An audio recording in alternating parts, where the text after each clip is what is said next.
Good morning, or depending when you're listening to this, good afternoon, good evening, or good night. My name's Ross, and I was always told I had a voice radio, so I've made a podcast all about the Pokémon trading card game. And you're listening to PTCG Radio. Now, for those people in the UK, you might be aware that it is A-level results day tomorrow, and being an A-level teacher, I have just driven 350 miles to be near my school when the results come out tomorrow. And I'll be driving 350 miles back straight after I'm done tomorrow. And yeah, I'm still finding time to do the podcast because these people are special. What can I say?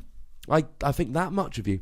So yeah, life is good. Podcast is happening. Everyone is happy. Well, most people are happy. Today we're going to talk about the new break mechanic, which has been revealed about how that's going to work. We are going to look, as promised, at the non-EXs, non-trainers from Ancient Origins that are worth a look, the non-EX Pokemon. I am going to leave my Worlds preview till next week, which is the week before Worlds happens. You'll still have time to listen to it before Worlds kicks off on the Friday. You'll have a couple of days. I will try and get it out, maybe even on the Tuesday next week. We'll see what we can do. What I would say is the reason I'm leaving it completely till next week, I know a lot of really good Worlds players, so what I wanted to do was have a chat with a bunch of Worlds players and get their opinions on the decks they think, and we'll give a proper Worlds preview next week. This week, like I said, we're going to look at the break mechanic, and we are going to look at the Ancient Origins non-EX Pokemon. But first, I want to have a quick chat about my latest video, which you can find at youtube.com/PTCGRadio. You've got a vanity URL and everything. It's wonderful. I have published my top 10 cards from Ancient Origins. By my recent videos, it's looking pretty gosh darn successful. It's going down very well. People are liking the video. Now, I say people are liking the video, and that's exactly what I mean.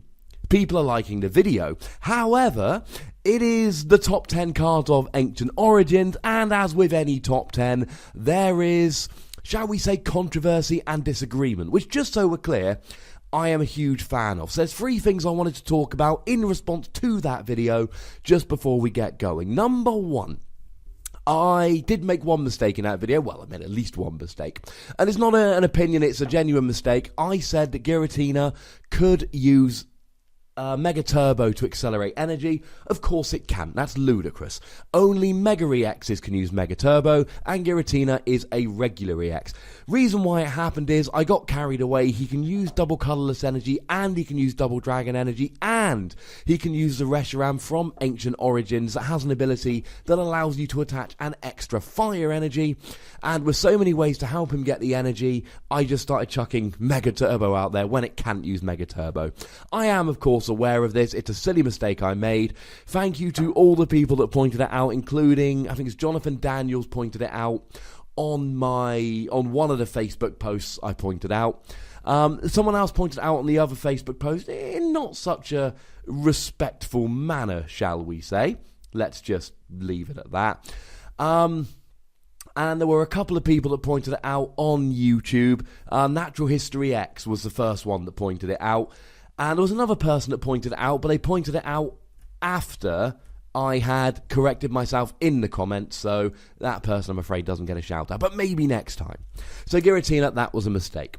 Secondly, some people, a few people, including my good friend Jake the Cake Wolvin, a man I love on a very deep and personal level, have pointed out that I had Tyranitar EX pointed out too high.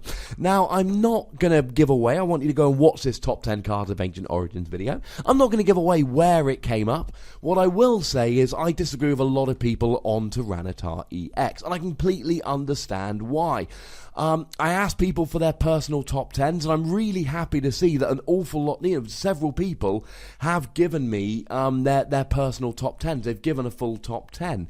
And I'm having a quick look through now. I can't actually see that anyone but myself has put Tyranitar EX in the top 10. I think I'm looking at 5 different lists, and not one of them has got Tyranitar EX in.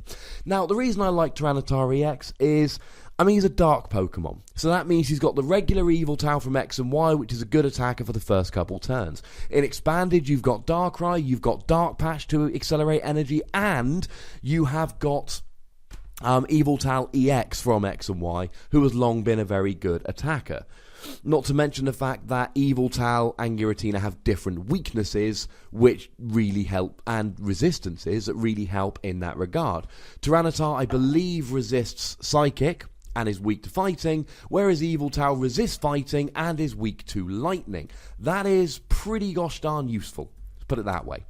Now, what we've also got on him is a really, really good attack I am a huge fan of, because it can basically one-hit KO anything.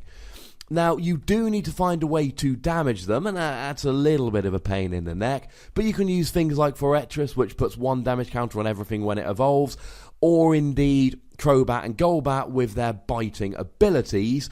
So I really do think that it's got a lot of potential. The one downside of Tyranitar is, well, apart from the fighting weakness, but like I've said, we can mitigate that. The one real downside I see is that the attack costs 4 energy, but it's 2 colourless, 2 dark. So between double colourless energy and, you know, your Mega Turbo or your Dark Patch, I really do think you can get it going. And if you can get, you know, a Golbat and then a Tyranitar with 4 energy, you're one-hit KOing Mega EXs, and your opponent, you know, they aren't going to last too much longer. And if you're struggling to get your Giratina up, you know, your non-EX Yveltal from X and Y really is a very, very good attacker.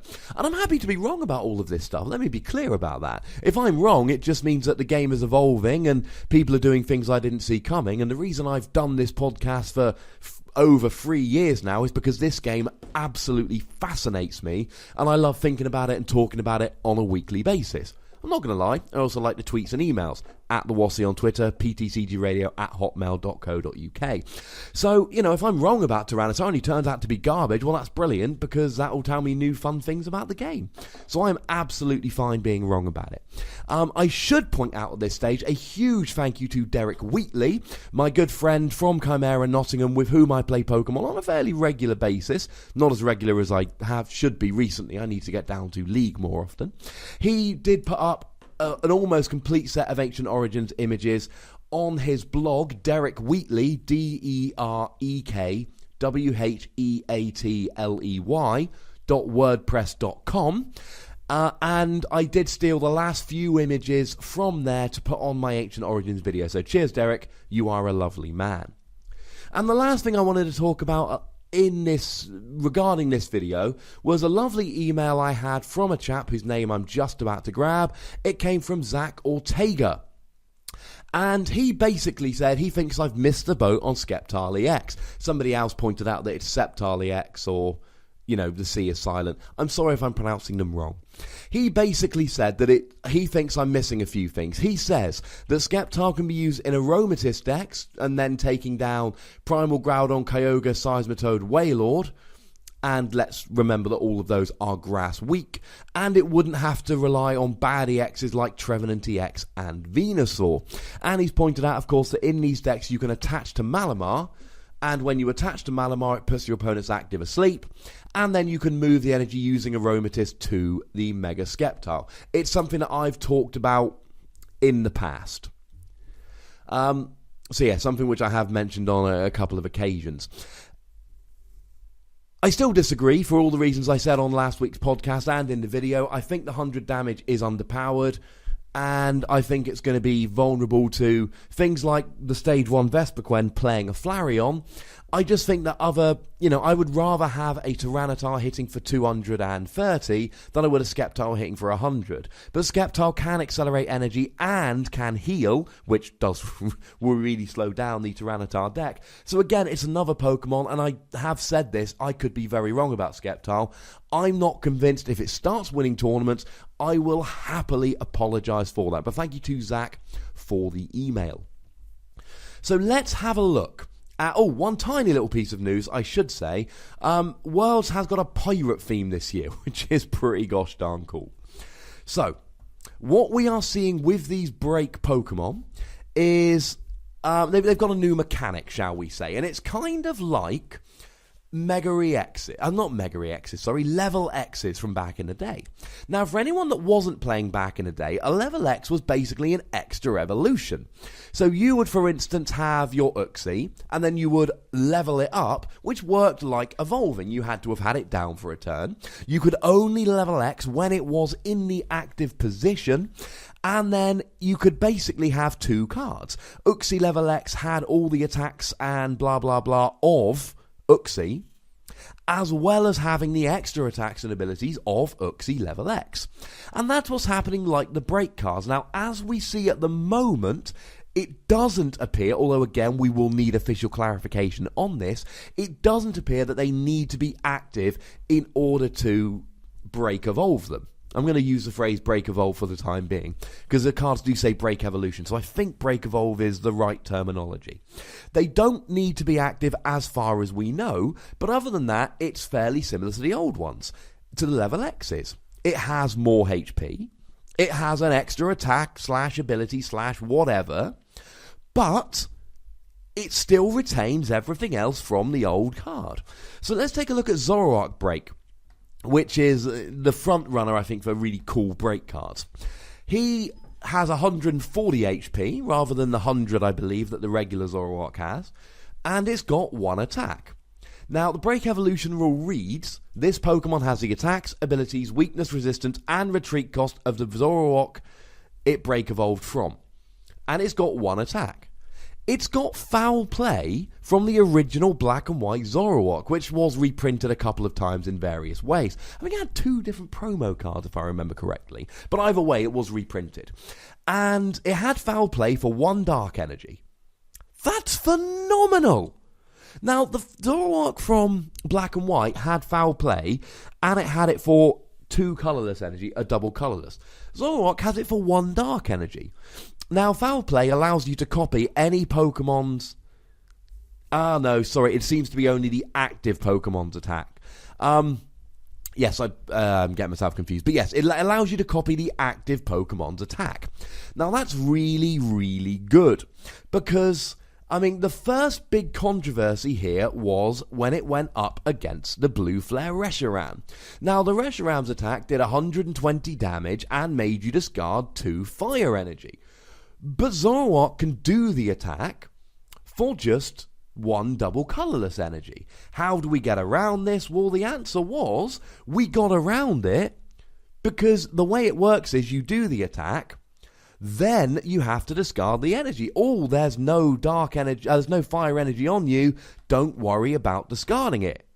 That's awesome. That's really, really good. The Zoroark, it was reprinted as a promo and as a secret rare. There was only 1 promo reprint.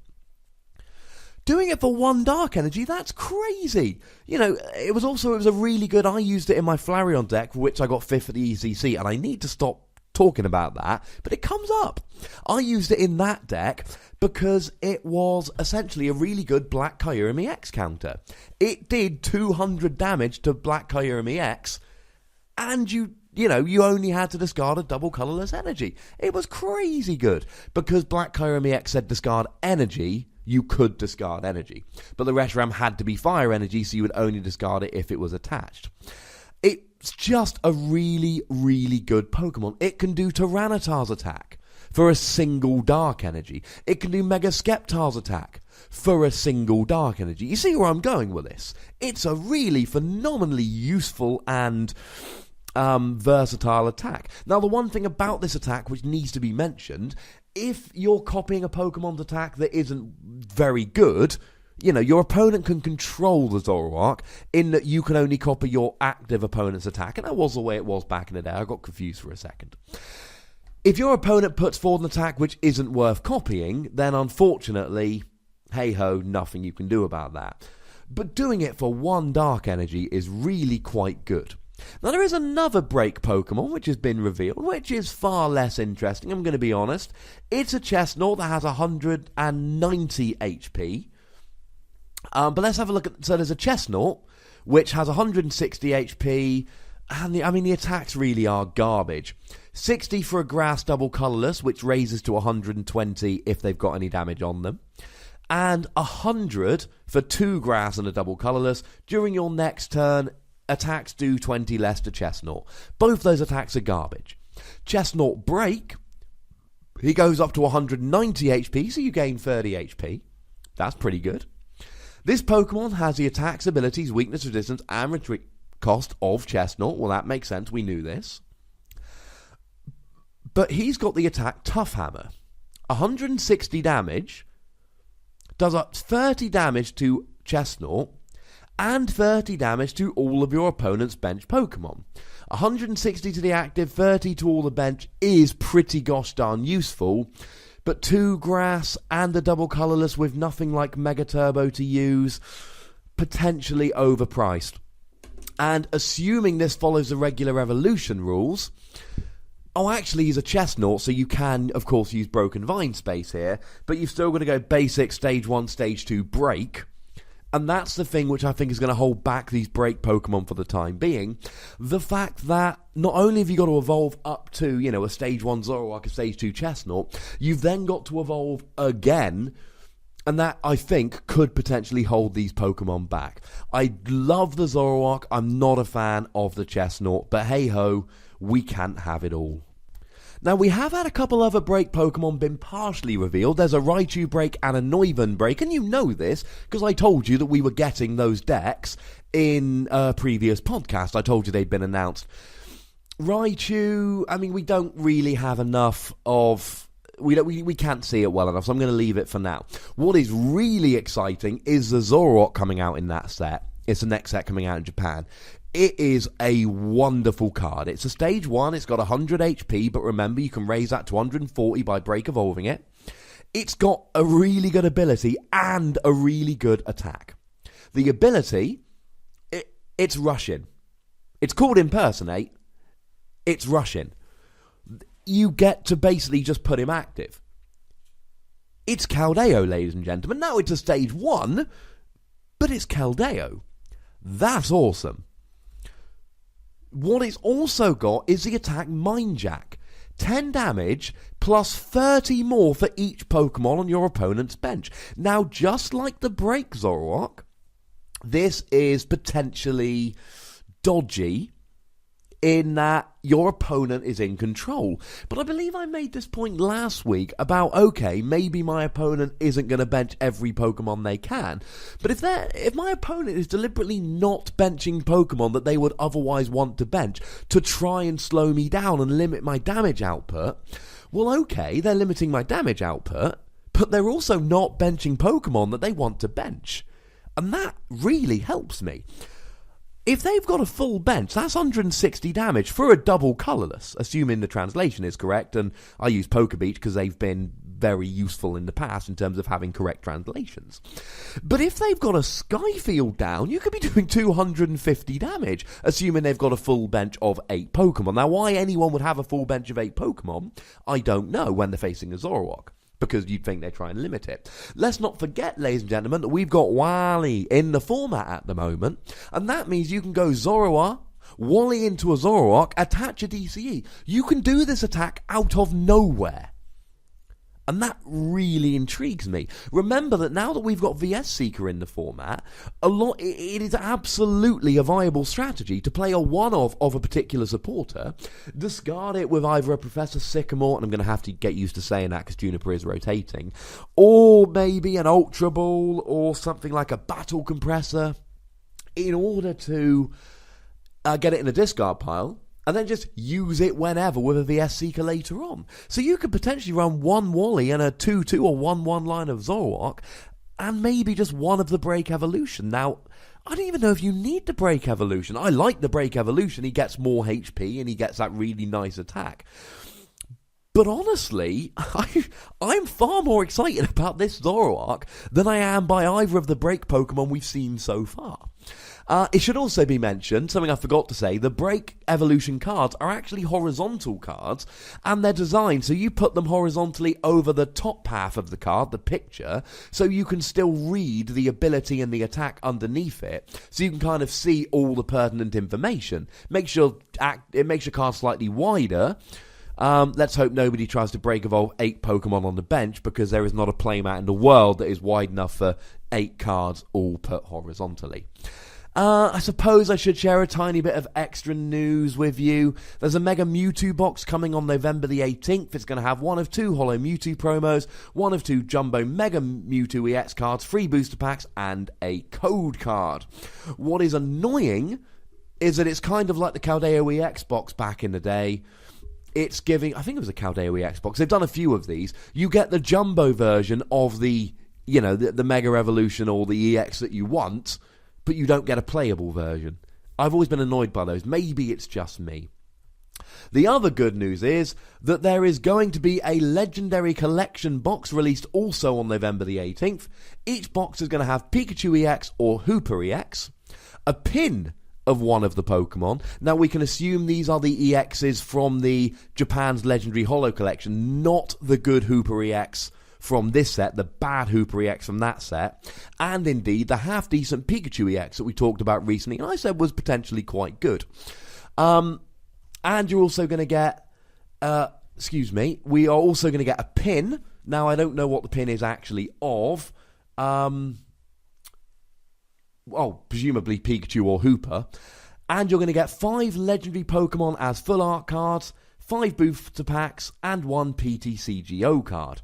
Now, I'm assuming at this stage that this is Japan's Legendary Holo Collection. We had Pikachu EX and Hooper EX in that set, so it makes sense that the boxes would come with those 2 promos. Similarly, the 5 booster packs, I would assume that these are going to be 5-pack booster packs like we saw with Dragon Volt or Double Crisis, although that is unconfirmed. And I don't know, when it says 5 legendary Pokemon as full art cards, I don't know whether that means you get a guaranteed legendary Pokemon in each pack, or whether you get the packs and the 5 legendary Pokemon as full art cards. This press release doesn't seem to be, or it doesn't seem to have all the information we need. Now, the pin presumably is of Pikachu or Hooper, but it's not entirely clear.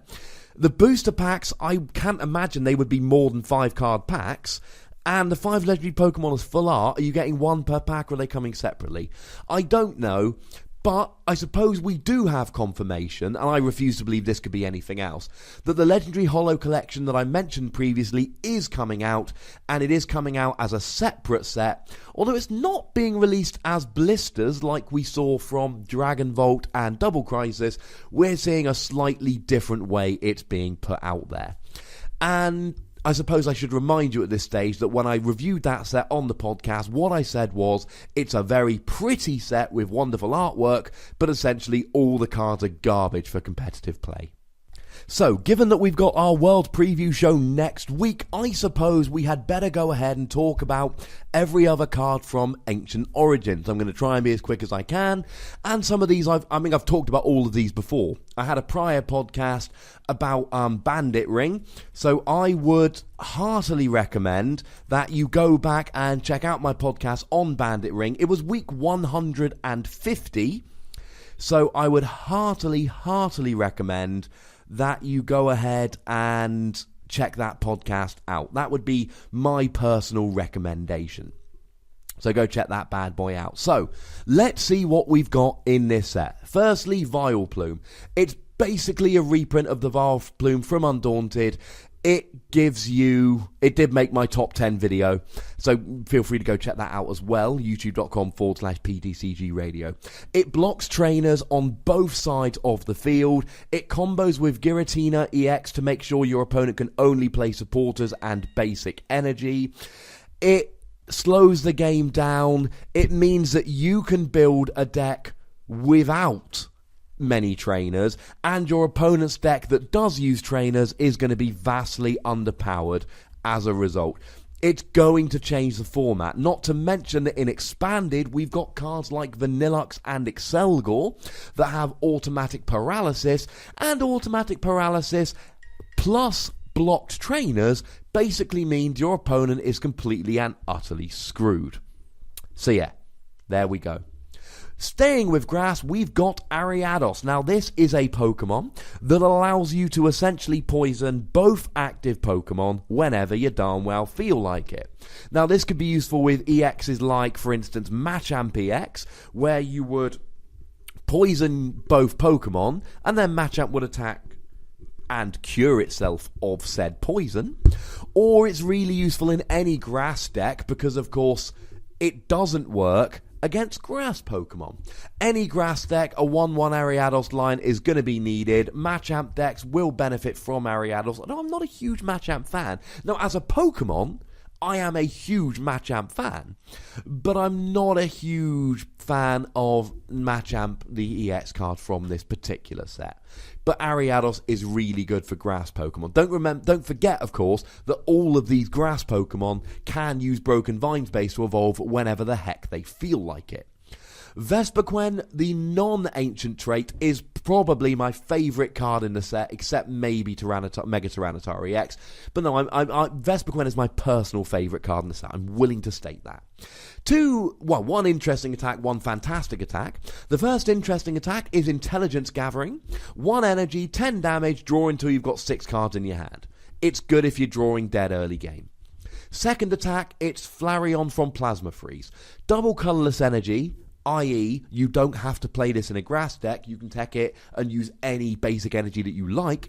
20 damage plus 10 more for each Pokemon in your discard pile. Now that we've got cards like Battle Compressor, which put 3 cards from your deck into your discard pile, given that we've got Unknown, who we're going to get to in a minute, but you can get him in a discard pile very quickly, and given that we now... we don't have Lissandra's trump card, which forces you to put your discard pile back into your deck. He is ripe for a comeback in a way that Flareon never was. I'm not going to mention my ECC deck. The Vespiquen that does have an ancient trait, I don't like anywhere near as much. It's got Fated Double, so it can have 2 Pokemon tools attached to it. And maybe in 3 weeks' time, because next week's our World's Preview, the week after is our World's Review, but maybe the week after that we'll start really talking about these Pokemon tool cards and what the Fated Double Pokemon should be using. 2 Pokemon tools, it's useful, put it that way. For a grass energy, you can do 20 damage and heal the amount of damage you do. You put 2 muscle bands on, it does 60 damage and heals 60. Useful, but remember it's only got 90 HP. Or for a double colourless, you flip 3 coins, it does 30 times the number of heads. Useful, not amazing. And I believe the last grass Pokemon we need to talk about is Virizion. It's for 1 grass energy, you can put 2 Pokemon from your discard pile into your hand. Moderately useful, but Sacred Ash, the trainer that allows you to shuffle 5 Pokemon from your discard pile into your deck, I would say is 99% of the time a better option. For 2 grass energy, and that's awkward because grass does not have good energy acceleration, 40 damage, but if you're behind in the game, 120 damage. And 120 damage for 2 energies, pretty gosh darn good. Now moving into fire, we've got Flareon, but I'm going to talk about Flareon, Vaporeon and Jolteon all at the same time. All their attacks are pretty bad, but they've all got the same ability, and they're incredibly useful. Essentially, they turn all Stage 1 Pokemon into their type. Flareon makes all Stage 1's fire type, as well as their original type. Vaporeon makes them all water, and Jolteon makes them all electric. Imagine a Vespiquen deck that is grass and fire and water and electric type. So not only have you got a really efficient attack that can start doing quite big damage for a double colourless energy rather quickly, now imagine you can hit for 4 different weaknesses, and hopefully you're starting to see how useful these Pokemon can be. Pretty gosh darned useful. Now there are 2 Entei in the set, 1 ancient trait, 1 non, but it's really the ancient trait one which I'm more interested in. I will very quickly mention that the non-ancient trait one, the one I'm least interested in, for 2 fire energy, you do 20 damage plus 20 more for each of your opponents benched. It's nowhere near as good as the Zoroark we just mentioned, put it that way. The ancient trait one has got Fated Double, so we can have multiple tools. But I'm still not a huge fan. I suppose his best attack is Heat Tackle for 2 fire and a double colourless. Does 130 damage. Now remember, you can put 2 muscle bands on him, so he can be doing 170 damage. And because he's a fire Pokemon, not only can you use double colourless energy, but you can use Blacksmith. So you can actually go double colourless energy Blacksmith, Blacksmith being a supporter that attaches 2 fire energy from your discard pile to one of your fire Pokemon, and you can get him going in one turn. And let's not forget that now we've got cards like Unknown and Shaman EX. We've got so much good non-supporter draw in the format at the moment, and we got cards like VS Seeker, that it is not outside the realm of possibility that you can actually run a deck that, essentially has 8 Blacksmith, 4 Blacksmith, 4 VS Seeker, and can use it as its supporter pretty much every turn. So there is some potential use for this Entei. Another Pokemon that has both an ancient trait and a non-ancient trait is Volcarona. Now, the non-ancient trait's got one very interesting attack, but I'm let down by the fact it's a stage 1. On a basic Pokemon, this attack would be phenomenal. On a stage 1, it's merely interesting. Solar Birth. Search your deck for a basic Pokemon, put it on your bench, and attach up to 2 basic energy cards from your deck. Now imagine, and that's for a colourless energy. So imagine, perchance, if you will, you play and I'm just thinking this off the top of my head, this is not going to be a particularly effective deck, but just try and follow the thought process here. Hopefully this will make sense. Imagine you're playing a Tyranitar deck with Volcarona. You play Wally, and on turn 1, you can go Larvesta, Wally into a Volcarona, and then as your attack, you can put a Tyranitar on the bench with 2 energy on. You go and find a double colourless and boom, you've got that Tyranitar ready to go. Now maybe that's a little bit clunky given that Tyranitar decks are also going to want to play a Crobat line, for instance. And when it comes out, maybe even a Zoroark line, but hopefully you can see where we're going here. There is certainly a rogue deck out there that's going to use Wally and Volcarona to set up something really powerful. It could, I don't think it will, but there is a possibility this even evolves into an engine in its own right. That's how people set up some of these EXs or other Pokemon, which are a little bit, I suppose, overpriced in terms of their attack. Now, the Pokemon that has the Volcarona that has an ancient trait has Fate to Stop, stops the effects of abilities. Go back to podcasts and you'll find a big explanation about that. By the way, I need to start mentioning this more often, but if you want a complete archive of all the podcasts that I've done, go to ptcgradio.wordpress.com, or indeed just take yourselves over to Google and Google PTCG Radio. You'll find it pretty quickly. You can find a download link to download every podcast I've ever recorded. Except 2 that went missing, and I don't know if I've lost them or misnumbered them. I'm not entirely sure. But this Volcarona, he's got Fate to Stop, which is useful, but both the attacks are kind of rubbish. For 1 fire energy, you can do 20 damage plus 20 more for each head you flip off 2 coins. It's not good. I like the non-ancient trait better. Speaking of Pokemon that have an ancient trait and a non-ancient trait, Gyarados. Now, there is kind of an interesting attack on the non-EX Gyarados. Now, it's for 4 energy, 1 water, 3 colourless, 90 damage, flip a coin for each water energy attached to him, 30 more damage for each head. Now, imagine you're in Expanded, you're playing a Blastoise deck. You put 4 water energy on him and flip 4 heads, that's 210 damage. I mean, you're probably better off running with Caldeo if I'm honest, but it's an interesting attack nonetheless. Remember that you've got to evolve from a Magikarp, and Magikarp still refuses to have more than 30 HP in the training card game. Now, there is the Gyarados that does have an ancient trait, has Fate to Double. 2 Pokemon tools, that's interesting. And the interesting attack for a double colourless energy, 30 more damage for each damage counter on each of your benched Magikarp. Now, clunky is all heck. I'll be honest about that. And beautiful artwork with a Gyarados going for a fisherman. I mean, potentially you can have 3 Magikarp on your bench. I mean, I suppose with Archie's Ace in the Hole, you can actually have 4 Magikarp on the bench, because you can use Archie's Ace in the Hole to get Gyarados out as a basic. But even if you've got 4 Magikarp on the bench, that's still a maximum of 80 damage, which will then do 240. Excuse me. Yeah, 240. I was right about that. 240 for the Magikarp, plus the 30 that you're initially doing anyway. But it's, you've then got 4 Pokemon on your bench that are 10 HP away from being KO'd. That is not a position you want to be in. I don't like this Gyarados, but enough people have mentioned it that it's made me think I should also mention it. And the last water Pokemon I want to have a talk about is Regice, which a lot of people like a lot more than me. Now, for 2 water energy, 30 and paralysis on a coin flip, it's not particularly great.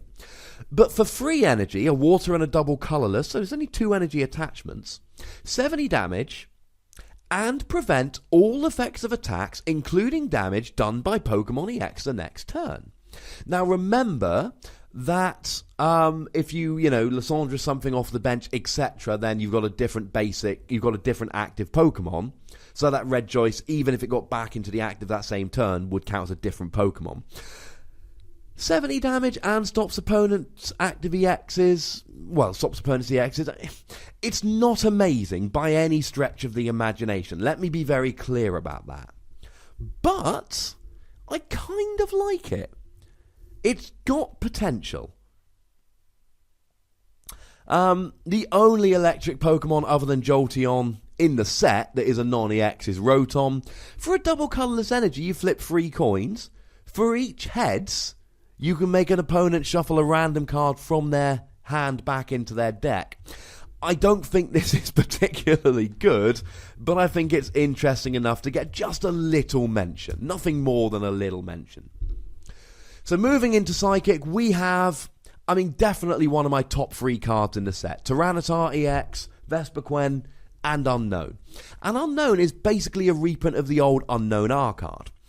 It's got to be on the bench, and you must remember this if you're using this card. You can't use the ability in the active. Discard it and draw a card. Now, firstly, you get to draw a card. That also fins your deck, gives you a bit of consistency. But secondly, for decks like, Vespiquen, it allows you to actually get Pokemon in the discard nice and early while thinning your deck. And because it's a Psychic Pokemon, the ability won't be turned off by Wobbuffet, who, when he's active, turns off all abilities of non-Psychic Pokemon. And Wobbuffet does look like he's going to see a little bit of play this coming format. So, yeah, interesting. The other Psychic Pokemon I want to have a quick look at is Golurk. Now, Golurk does have an ability. He's got double type, so he's both Psychic and Fighting. One thing that I've seen mentioned around, so let me correct this, if it changes their type, any ability or anything that changes their type, same thing with Flareon and Jolteon and Vaporeon, the original 3 evolutions, it only affects, it doesn't affect their weakness or resistance. So weakness and resistance stay the same. It essentially just means they can hit for more weaknesses. So Golurk can hit for Psychic and Fighting weakness. That's kind of interesting. Does it have a decent attack? And the answer basically is no. 80 damage for 4 energy, all colourless. Or 120 and 20 to yourself. Now, to be fair, 120 is enough to hit one-hit KO Mega EXs if you're hitting for weakness, and you are hitting for 2 different weaknesses. But still, 120 for 4 energy on a stage 1, it works as a nice, useful tech. But I really don't think it's going to do much more than that. I'm not a huge fan. Going into Fighting, there is a Regirock, who has got another EX hating attack. Again, it's Fighting double colourless rather than Water double colourless on Regice, but it's nowhere near as good as Regice. Regice does 70 and stops them attacking. Regirock does 120 if they're an EX, 60 if they're not. It's not as good as Regice, and for me, that basically breaks it in terms of usefulness. And really, that is about all the fighting Pokemon I want to talk about. When we get into dark Pokemon, it's only really Sableye I'm interested in. Oh no, there's a Malamar. Let's talk about Sableye first, though. The Sableye, it's got an interesting attack for a dark energy, and remember it's a basic. Bewitching Eyes. Choose a supporter card from your opponent's discard pile and use it as the effect of this attack. Kind of similar to the Stormfront Sableye, same kind of theory. Although Stormfront Sableye, you discard it from your deck and use it. Here, you use it from your opponent's discard pile. And remember, you can't attack going first, so by the time you attack, your opponent will have had a turn. Sometimes your opponent is going to have used a Sycamore when you're desperate to have a new attack. And sometimes your opponent is going to have used a Lysandre when you're desperate to drag something active and, you're going to really want to stall for a turn. But honestly, this, kind of like the Zoroarks I was talking about, it's very dependent on what your opponent does. And if your opponent sees a Sableye, they can kind of play around it. In the same way your opponent wouldn't play an N if they knew you've got nothing. Useful, but I don't know if it's going to be more of kind of a one-of in most Dark decks. If that. Malamar's got an attack we've seen on multiple Pokemon. Entangling Control. Basically, for a double colourless energy, you can switch one of your opponent's bench into the active, now it's confused. Good for stalling, not really much else. Also useful in Vileplume decks where you can't play Pokemon Capture, but of course, now that we've got Lysandre, I think there was a Carnivine at one point. It was used instead of Pokemon Catcher in Vileplume decks, but we've now got Lysandre. It's also got an attack for 1 Dark Energy, 30 damage, and put a card from your discard pile into your hand. And that's particularly useful for recovering special energy, because there are not very many ways to recover special energy in the format we've got. So if nothing else, useful for that. Moving into Metal, we get one of the best non-EX Pokemon in the set, one which I think could be a powerhouse. Metagross actually falls into the growing list of Pokemon that in the same set get a ancient trait and a non-ancient trait. Where's me Mamoswine? Let's have a set with an ancient trait and a non-ancient trait Mamoswine. And if you watched my What We Lose from, I think it was Plasma Storm video, I had a look and I worked out that I think we're 2 sets away from our new Mamoswine, assuming the pattern carries on. I did go through it in way more detail than I probably should have done. The point is this: I want a new Mamoswine, and let's have one in these ancient trait sets where we can get 2 Mamoswines, one with an ancient trait, one without an ancient trait. That would be wonderful. Yes, it was Plasma Storm, the last Mamoswine we got. On the What We Lose from Plasma Storm video, I actually worked out the pattern of how often we get a new Mamoswine. And I believe we're 2 sets away. So come on, ancient trait and non-ancient trait Mamoswine. Anyway, back to Metagross. The ancient trait's got Fated Double. He can have 2 Pokemon tools attached. I just don't like it. Now, it's got Machine Gun Stomp, 20 damage for a double colourless energy, plus 10 for each card in your hand. Could be quite useful, but it's nowhere near as good as the other Metagross. Now, remember, it's a stage 2, and that's a problem. But it's just great. Now remember, we've got these metal decks with Bronzong that can accelerate metal energy from the discard pile onto your bench Pokemon. So metal decks are viable. Ability, Magnetic Warp. Once during your turn, you may switch your active Pokemon with one of your bench Pokemon. If you do, your opponent does as well. I.e. the ability is Escape Rope. That's good in and of itself. You're not going to want to use it every turn, and sometimes you'll want to switch and you won't want your opponent to switch, or you'll want your opponent to switch and you won't want to switch, but it's still a nice ability. The attack, however, Iron Cannon. 80 damage, you can discard all metal energy, and it does 160.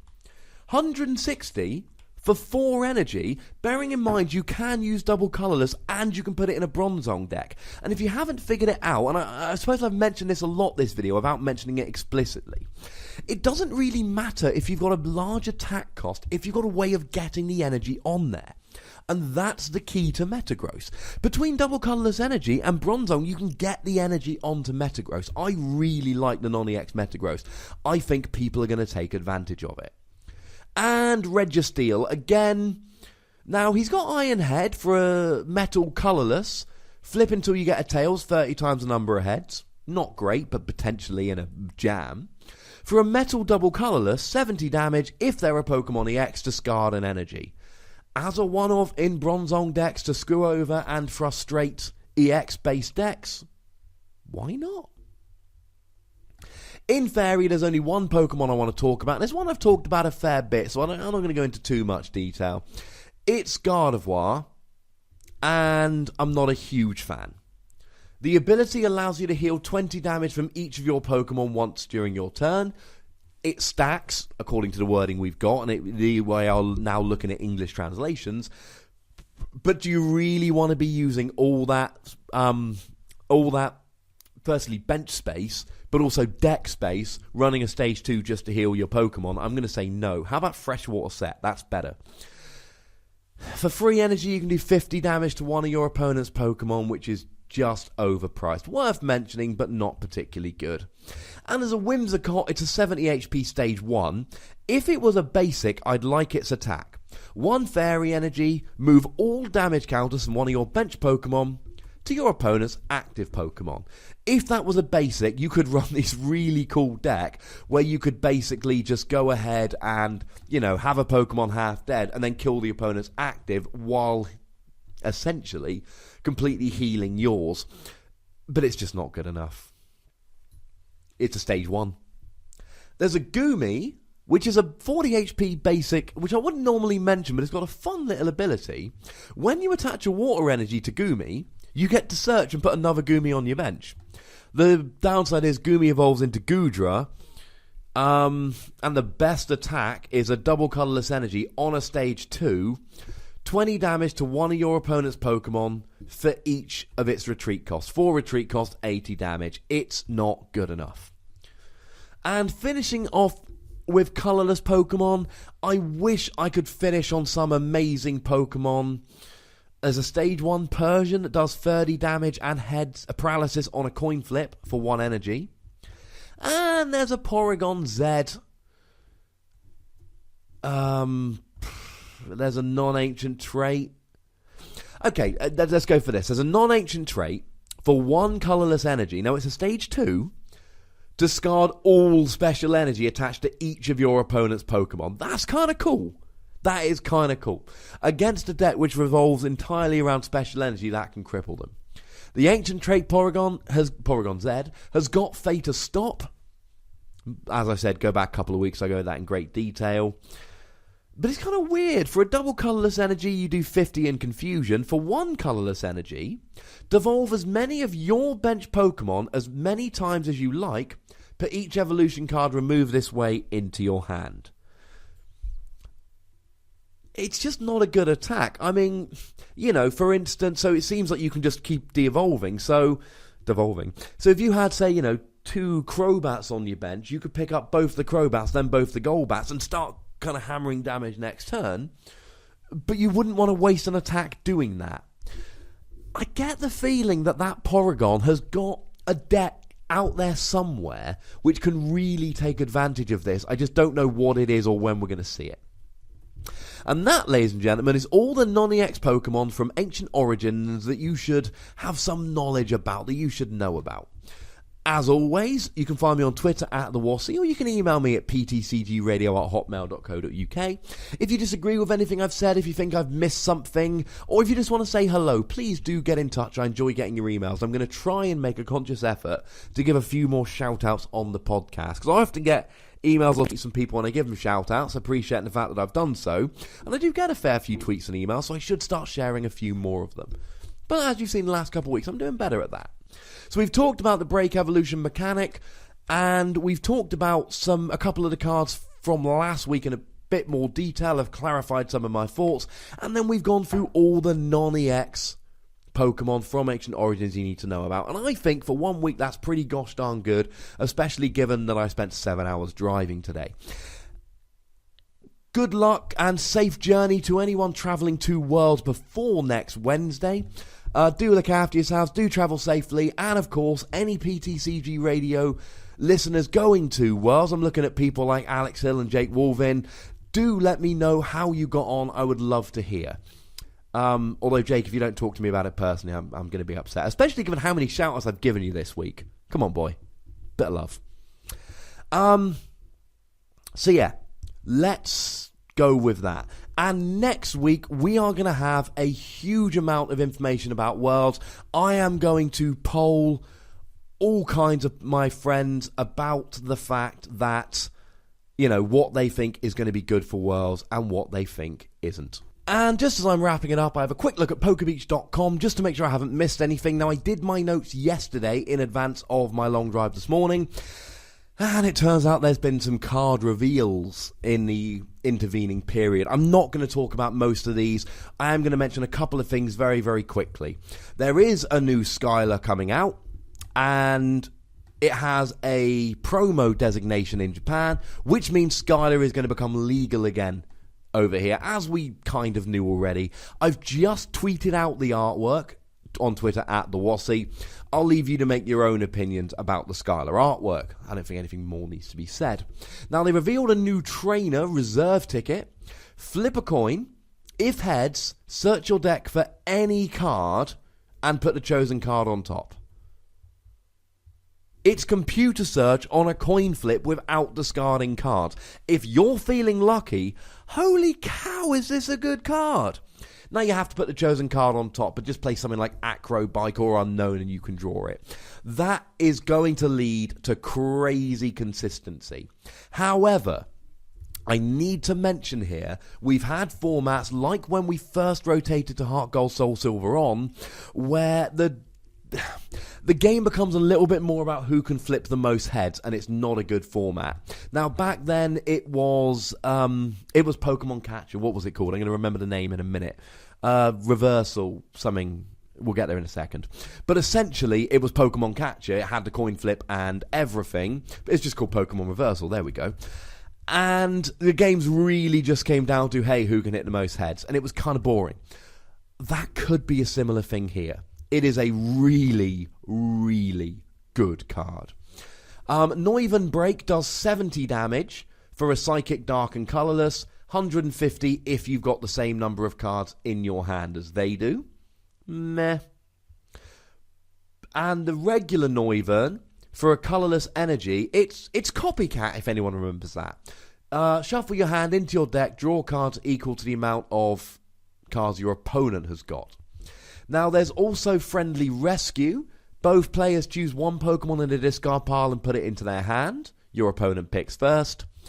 Good for Pokemon recovery, I suppose. Good for attacks which involve your opponent having more cards in their hand.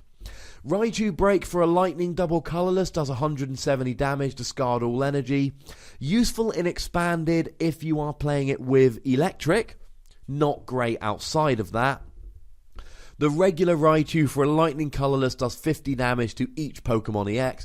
If it was 60, it would 2-hit KO a Shaymin, and that would be really useful, but it's not.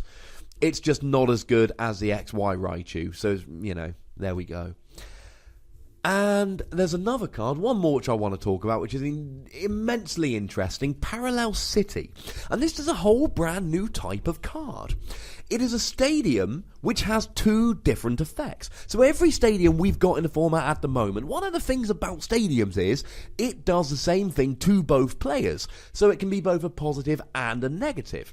So I play down a Silent Lab to stop my opponent's Shaymin. I also cannot use Shaymin's ability on my own Shaymin, if I play any.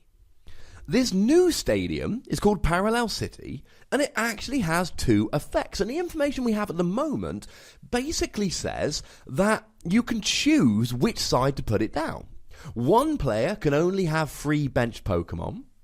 The other player can only use the other player has their Fire, Water, and Grass Pokemon doing 20 less damage. That's kind of interesting. It's like a reverse Skyfield. Now, if you're not using Fire, Water, or Grass Pokemon, you can just use this stadium to limit your opponent's bench size to 3 with no downside to you. Or, if you're against a Fire, Water, and Grass deck, you can, basically put a hard charm on all of your Pokemon, although you will also have to limit your bench size to 3. How fun is that? I think it's going to see a little bit of play. Certainly in non-Fire, Water, and Grass decks, I really like this, just to screw over your opponent with no negative effects to you. But again, it's going to involve, most decks have a have a stadium they want to use anyway, but in other ones, I can see Parallel City being fun. They are only first impressions. I've literally just seen those cards. But anyway, it is time to get out of here, ladies and gentlemen. I need to get to results day tomorrow. So, good luck to anyone in the UK who's getting their A-level results tomorrow. Good luck and safe passage to anyone travelling to Worlds. I will be back hopefully next Wednesday, maybe slightly earlier if I can manage it. Next week, giving you my big preview of World, but I need to go and get in touch with a whole bunch of World players first. If you're listening to this and you have an invite to Worlds, it would actually be very helpful if you emailed me at ptcgradio@hotmail.co.uk and just basically gave me a list of decks that you think are going to be useful at Worlds, decks that you think are going to see play. Look after yourselves till next week. Thank you very much for watching. My name's Ross, and you've been listening, I should say, to PTCG Radio.